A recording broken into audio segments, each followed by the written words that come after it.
Hi, welcome to this week's Authors Love Readers podcast, where we delve into the stories behind the stories. We're asking authors questions, some of them fun, some of them serious, and from their answers, you're going to learn things you never knew about the people who write the stories you love. My name is Patricia McLinn. I'm your host and designated question asker. I'm Paty Jager, and I'm an author who loves readers. Now, let's start the show. Hi, welcome to this week's episode of Authors Love Readers podcast. So glad to have you with us this week. Our guest is Paty Jager. Now, this is going to be interesting because Paty might be the first person I have never met in person to be on the show. Ta-da! A first. You're the guinea pig, Paty. Thank you. And one, maybe you want to wait and see how this goes before you thank me. One of the reasons I wanted to have Paty on is because she's done some things with sharing with her readers, other authors, mystery books that I think it's really generous, and I wanted to repay and come back to her with generosity as well. So, Paty, tell us some about what you write. I started out writing romance, historical romance, Westerns particularly, and now I'm writing mysteries. The Shandra Higheagle series has a Native American protagonist, and she's set in rural Idaho, and she's a Native American potter. And her deceased grandmother comes to her in dreams and helps her kind of with clues to help solve the murder mysteries. And so it's kind of my love of the Native American history that has brought me to write more stories with a character with that background or heritage in my stories. That's wonderful. And your historical romances, were they in the same region? And what time period? Okay, they're 1880s. The first series, there's 8 books. Those are set in Northeast Oregon, uh, around the Sumter, Baker City area, if you know Oregon. And they're brothers, and it has to do with kind of the gold that was found in that area, and then just the families, the different characters, how they went on to find the women in their lives and all of that. And then I've got several standalones that are set in different spots, one in Montana, one in Wallula, Washington. And then I have a Native American trilogy. It's romance, historical, and it's set among the Nez Perce in Wallowa County, which is where I grew up, which is in Northeast Oregon. And it's where the Chief Joseph Band of the Nez Perce summered and wintered. And I just, having grown up there, I kind of knew the history and everything, and it just intrigued me about them. So that trilogy is set. The first book is before the white man came to the area. The second one is when it came, and the third one is when the army was chasing them to Montana when they were trying to get away. Right. And so it has all of the politics, all of the Native American feelings. I connected with several Nez Perce people when I was writing the books to make sure I was getting all the cultural, the way they lived and all of that kind of stuff correct in the books. Mm-hmm. And then following both sides of the story in the third book when they were being chased. So that actually that trilogy is kind of the books of my heart, if that makes sense. Yes. Just because I put so much into it, and I had so much emotions and feelings about the whole thing that I think comes across in the books. It's a fascinating history, and I learned about it when I was in Yellowstone Park, and Chief Joseph, and there are roads that follow some of their path, because of course their path also followed, the long time trails. So, Right. what are the names of those books? Spirit of the Mountain, spirit of the lake, and spirit of the sky.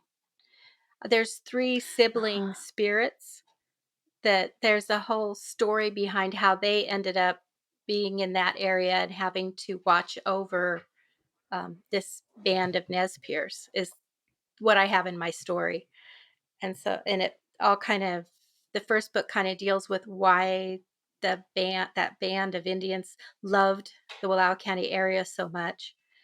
And then the second one, like I said, just kind of shows how when the white man came in, what how they tried to work with them and it didn't work. And then the third one hmm. with their being chased. How did you go from historical romances to mysteries? I was actually writing mysteries before I wrote romance, but it was back in the day when you had trouble connecting with other writer groups, and I couldn't find enough mystery people that were willing to help out a new person. And so I kind of got pulled into the romance because there were, romance writers of America and like that they had groups everywhere. And you could go to their meetings, you could Yeah. learn. And so I kind of got pulled into romance that way. And then finally I'm like, I really, really want to write mysteries. So I went back to writing mysteries, and now you can actually, there's all these mystery groups now you can join and do and learn. So, There are more, especially Sisters in Crime is one that's really good. But I also found I was a member of the Washington, but it was Washington D.C. romance mhm, writers when I first started out and before I was published, and until I moved away from the area, I was always a member. And there were a number of members of that group who were not never had written romance, but because of the support and because of the connections and the networking, they always belonged and found it really useful in other genres. So right. I'm not surprised by that being part of your story, Patty. Yeah, that's really interesting. Okay, let's ask some I call off the wall questions, getting to know you questions. Okay. What's a surprising job you've held? Oh, I don't know how surprising, but I was a vacuum cleaner salesman. That's great. That's how'd you like it? It didn't last very long. But I bet you got to see and interact with a lot of really interesting people. Yeah, but my problem is I'm an introvert. So going in to meet new people in their homes, and it was very so out of my comfort zone.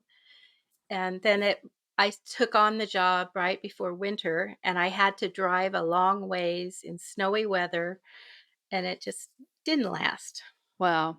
I had one of my weird jobs was I was a census taker, and this was back when they went door to door, and I got no, I can't say I got in trouble because I think you got paid per household that you completed, but I took a lot longer because I, I heard a lot of people's stories.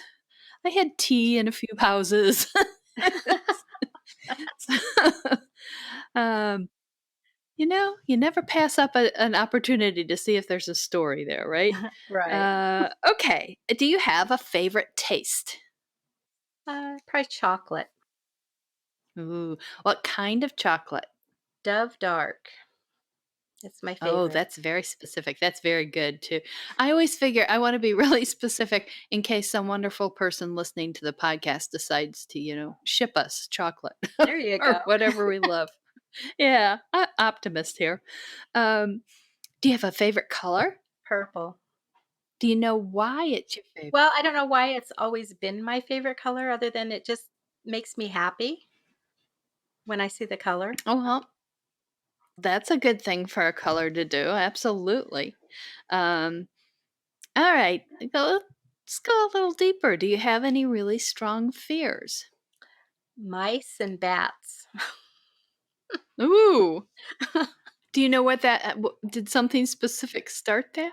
Well, I've always had an aversion for rat or mice. And when my husband and Yeah. I were first married, the house we lived in was full of them. And I had one run Ugh. up my leg one time.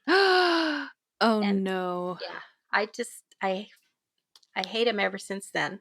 And then bats, we always had them coming in the house when I was a kid. I don't know if they get through cracks or what they would do, and I just yeah, don't like them. Yeah, that running up your leg, it just I can empathize with the sensation, and it's "Ooh," it makes sends a Yeah. shudder down my Yeah, I was kicking my leg and trying to get rid of it. My husband was just laughing. He thought it was funny. Oh, no. And I was pregnant at the time. So my when I was telling my mom, I was just horror, "Oh my gosh, this happened." And she just starts laughing. She goes, "I hope there's no mice prints on the baby." Oh, And I'm just like, "You're not any better than my husband." so the question is that baby who's now a person, Mhm. is that person afraid of mice? Did that imprint in utero? No, she loves animals, all animals. Oh, so it went the other way, Yep. okay. Do you ever use those fears in your books?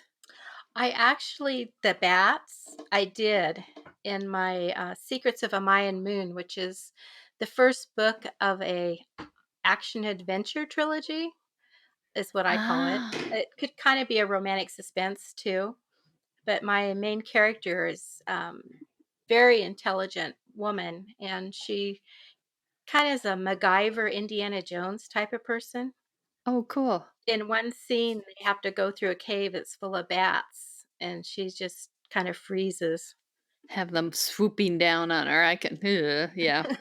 That would not that would not be pleasant. Um, that's great. So you dipped into romantic suspense slash action adventure too, huh? Yeah, before I did the mystery, I kinda did that, and then that just really made me wanna write the mystery more. So, That's terrific. What's a favorite spice? Do you have a favorite of those? probably ginger. Oh, that's a good one. Yeah. Yeah. How about sayings? Both like do you have motivational or upbeat sayings that you like because they lift you up, inspire you, and or how about sayings from your parents that you hear yourself using? Well, I have to say that the one that I use the most for myself is actually one my mother always told me, and it's, "You can do whatever you set your mind to." So it's Mm, just kind of if you believe enough in it and set your mind to it, you can do it type of thing. And that's kind of always been my uh-huh. motto. That's great. That's a combo, both uplifting and from your mom. Yeah. Oh, you know what? I don't want to forget. I want to go back to this because um, surprising jobs. I don't know if it's well. Let me ask you this question: what are you really good at that very few people know about? Probably cake decorating. Ooh, wonderful. So what's your favorite kind to do? Well, right now, the small ones.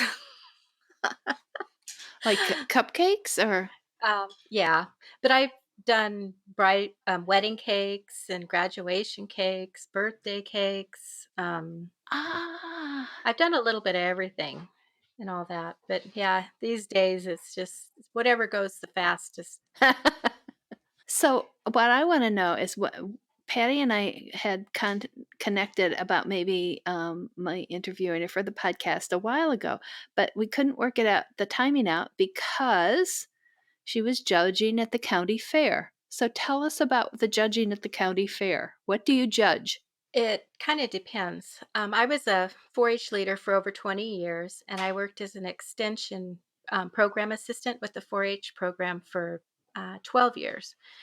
And it just kind of went into me then being a judge. And so sometimes I judge foods, sometimes I judge clothing. Sometimes the smaller county fairs, you end up judging everything that's static exhibits like crocheting, knitting, needlework, art, Wow. all that kind of stuff. So it just kind of depends on the fair. Do you ever have people doing cake decorating? Are you Oh, judging that too? yep.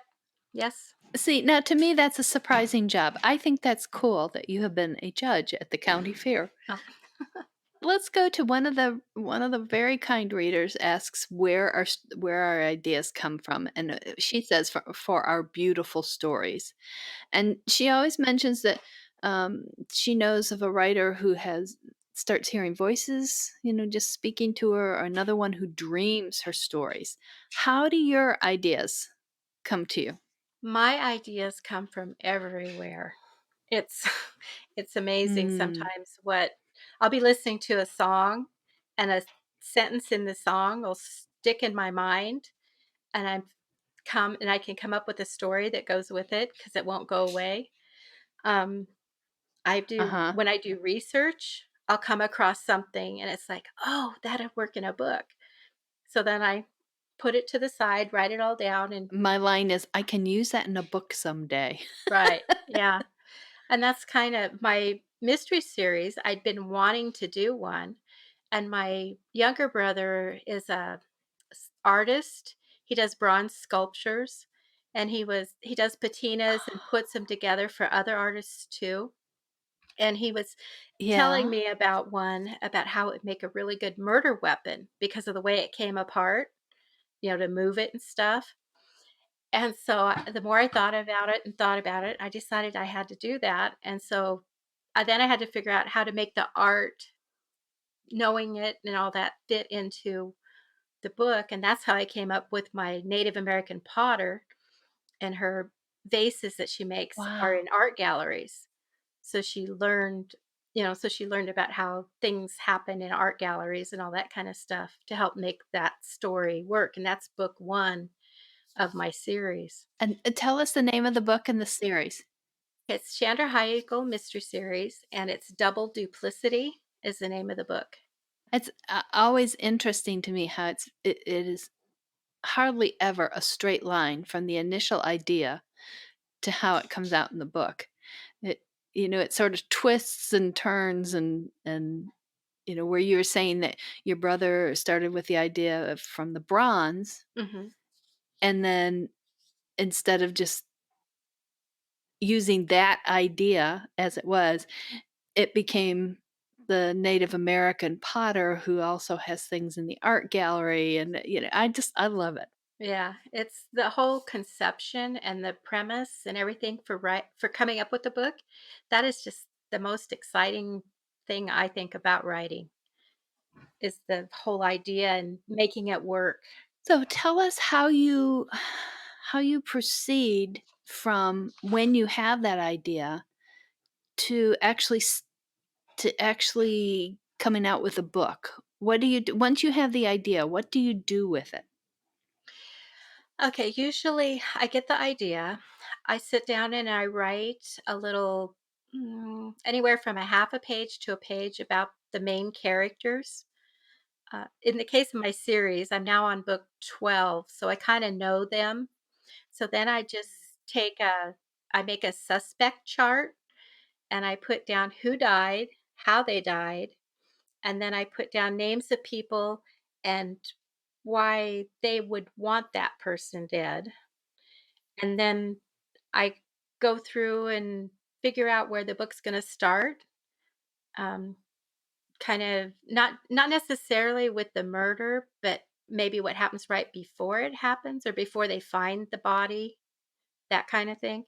And Mhm. then I start writing it, and I use my suspect chart as I go along, kind of like an outline, but not really. It's just, oh, I add this person in because this could have been the reason why, and then this, and then this, and so then I just kind of do that and get it all figure out how it's going to go, and then I just start writing it, and it's amazing how I'll get to one point and think, oh man, I really want to go this direction, but now I got to go add all this in, and then I go back and look, and I already did, and I didn't realize I had put those clues in. Oh, yeah. And it's amazing the gifts our subconscious gives us, and they're so cool, yeah. So, do you find then that your books tend to change a lot from your initial conception to when you're to the point of publishing them? Some of them do. It just kind of It just kind of depends because yeah, sometimes I learn something when I'm doing research that kind of takes it on a different spin than what I had originally thought. Mm. Um, so yeah, some of them can do that and some of them don't. So yeah, Do you have one in particular that you can think of that was particularly surprising? not to me, but it has been to the readers.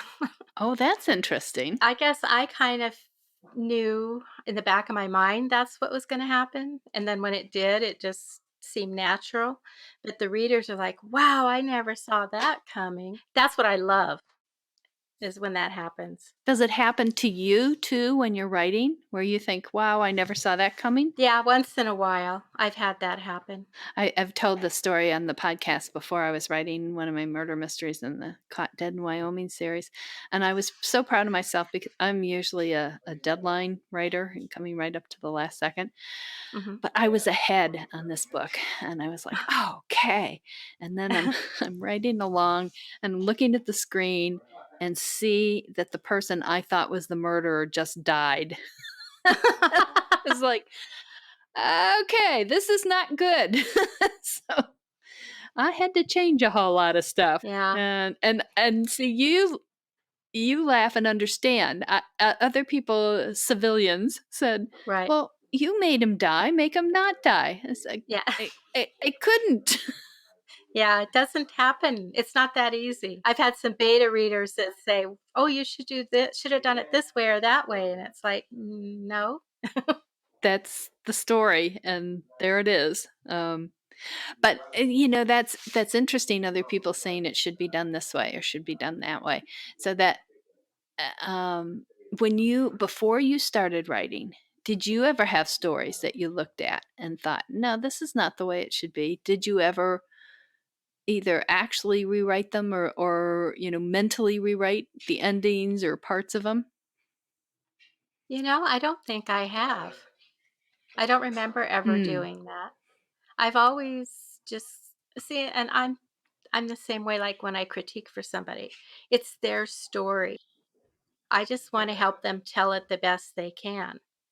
So if they see it a certain way, I might not agree with that way, but if it's their story and that's the way they want it, then let's just make sure it's the best or it sounds like it works the best or whatever. That makes you a great critique partner because you do accept that it's their story. That's and that can be hard when you have a group of writers who all want to run their own stories.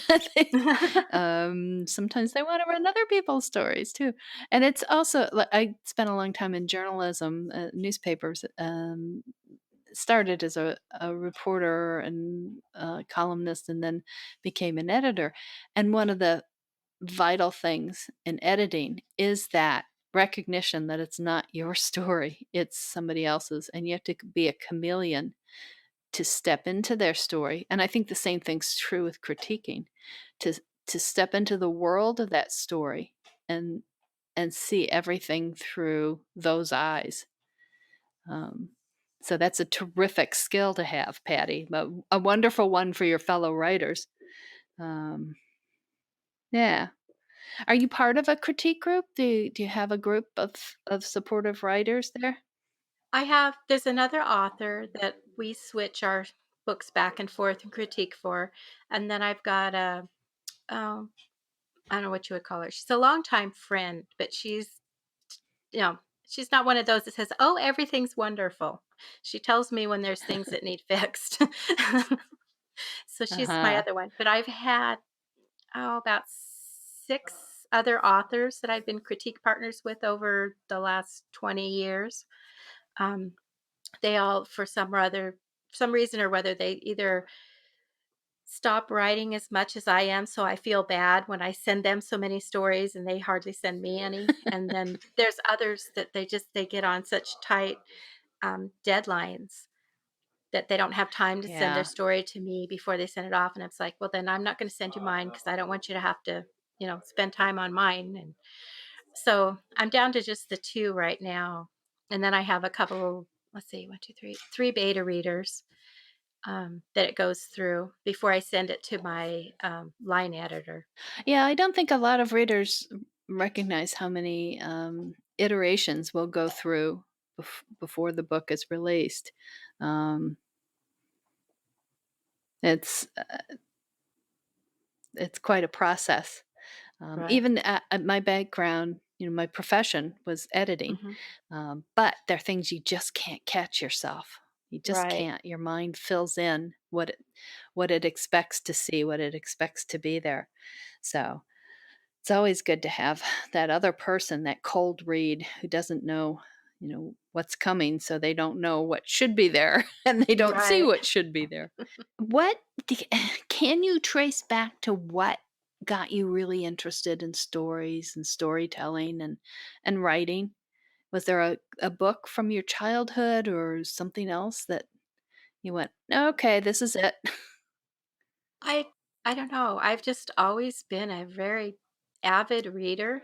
I grew up in a really small rural area, and books were kind of my ticket to other places, um, other Mm, other places in history, other places worldwide, other cultures. So it just kind of opened my whole world. And I didn't. I mean, I wrote little skits for our stuffed animals when I was a kid, mm, and my little brother and I would do those. And then when I we had to write a paper in high school, and it was you were supposed to take a person in history and write a scene that like you read about uh-huh. them. And I took Joan of Arc burning at the stake, real Oh teenager my. thing there. And my teacher read it in front of the class, and there was not a sound when she finished. Not even a class clown Oh. even said anything. And so it was kind of that moment that I realized that words are powerful. Oh, they are. And then it wasn't until I was married and had little kids that I actually started writing. And I started with children's stories and stories for them and stories for their schools. And then wrote a little bit for some of the local newspapers, some articles. And then I just started writing novels and waited until most till they were two. One was graduated and the others were in junior high and high school. And then I started really working towards becoming a published author. Wow, that's quite a journey. Yeah. I'm associating this with possibly with your writing journey, and that might not be so, but I'll ask the question.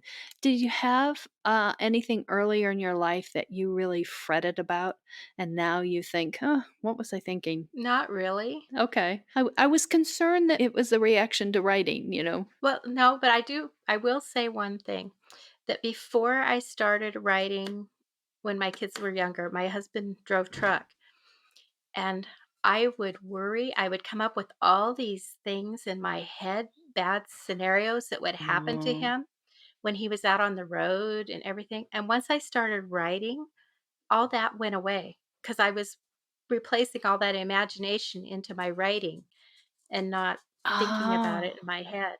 oh, that's a really good point. Yeah, it would be interesting to know how many of us writers would be suffering the results of displaced drama in our real lives if we weren't writing. But that's terrific. Okay. How about, I want to go back because you were talking about editing. Do you have any bad habit words? Most of us do. Oh my goodness. What it's kind of funny because all the different critique partners I've had over the years, each one of them would have something that they would, every time they'd highlight the same word all through the manuscript. Like I every time I start to write certain words, I see those people. I don't know if that's good or bad.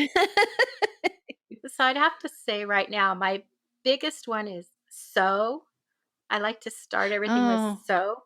So this, this, or so you yeah. walked Yeah. here, or. Anyway, I think that's my biggest. I really can't think of another one that I do a lot because like I say, I have these little devils sitting on my shoulders that I don't. As soon as I start even think about it, I change it. So is particularly difficult because it's both that introductory, kind of well or Mhm. so or and it's the meaning of because he went to the store, so I did the cleaning, Right. and so you've got twice the opportunity to, Right. to use it. So you should get to have twice as many of those in there as as other words. That's my thinking about it anyhow. And how about music? Do you write to music? Do you have songs that you can look at are really significant to you at times in your life or now or I I do write to music a lot of the times, especially ah, like the Native American. I will listen to Native American oh, drum and flute music while I'm writing. oh, I that makes like so much sense. and the historical westerns, I like to listen to the, themes from Western movies while I'm Oh, which writing. one was your favorite? Oh, it's just it's a whole greatest hits thingy of I westerns. love Silverado. Yeah, that one's good. Because I listen to those too. Uh-huh. Um, and that so to me, it's so evocative of the West, and yeah, I really like Yeah. that. My action adventures, one was set in Guatemala and one in Mexico City, so I listened to, like, Aztec music and that type of stuff while I was writing those. I had an old audio tape of a street musician. Where did I meet him? Some Vancouver, I think, who did like Peruvian flute music. It's really cool, but Oh, it's pretty. alas, I think that got lost in the move and in the change of technology. But Yeah. um, okay, we're talking about music. How about movies? I have this strange little desert island I'm going to maroon you on for a long Mhm. time. And luckily, has somehow it can show movies, but it will only show you 3 movies forevermore. So which 3 movies are you gonna watch on my little desert island while you're marooned? Well, I'd have to go back to the ones I watch all the time. One of them is the first Sherlock Holmes movie with Robert Downey Jr. Oh, Uh, the other one is Dirty Dancing. I like the music. that's And great music. then Sandra Bullock, The Proposal. I like that movie. It's set in Alaska. Because it's set in Alaska, or is there something else about it? Well, we watched it first because it was set in Alaska because two of our kids were living up there. But with just Oh. the humor and it's just a great feel good movie. Yeah, I can see the humor in the Sherlock Holmes and in, um the proposal and the romance in and the more feel good in the proposal and Dirty Dancing. Hmm. Um,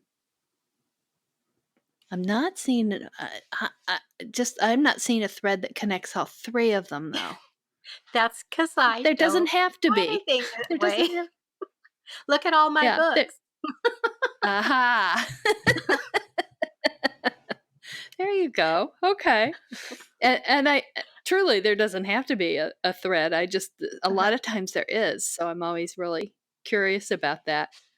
Okay, and let the listeners know that we will have in the show notes, we will have links to where you can find out more about Patty and her books and any social media places where you are. So we'll have all that. It's so much easier to get out of the show notes than to try to write it down while you're listening. So we'll do all that. And now we come to my very favorite part the rapid fire either ors. You ready? I'm ready. Here we go. Binge watch or make the watching last as long as possible. Neither one. No, no, you have to pick one. Okay, make it watch as long as possible. Heels or slippers? Slippers, Jigsaw puzzle or crossword puzzle? crossword puzzle. Appetizer or dessert? Dessert. Cake or ice cream? Ice cream. Daisies or roses? Daisies. Hot air balloon or train trip? Hot air balloon. Leggings or sweats? Sweats. I'm in them right now. Yeah. Cruise or trekking vacation? Trekking vacation. Cat or dog? Dog. Coffee or tea? Tea. Winter Olympics or Summer Olympics? Summer. Mustard or ketchup? Mustard. Opera or show tunes? Show tunes. Day or night? Day. Mountains or beach? That one is really hard. I'll have to say beach. Paper plates or best china? Depends on the occasion. Y- Paper plates. House decorating or gardening? House decorating. I can't keep plants alive. Pickup or sports car? Pickup. Hiking boots or cowboy boots? Cowboy boots. Nail polish or bare nails? Nail polish. Sailboat or motorboat? Motorboat. Grab the best first or save the best for last? Save the best for last. Yay! Well, only a couple little hiccups there. You did really well. 'Cause, I didn't know that this was going to be so difficult for authors, but you came through with flying colors. So Oh, thank you thank so you. much for joining us this week, Paty. It was fun. Good. I'm glad it was fun for you, and I'm glad we got to have the readers and the listeners get to know you better. And I hope you readers and listeners will come back next week for next week's edition of Authors Love Readers podcast, and that in the meantime you have a terrific and fun week of reading.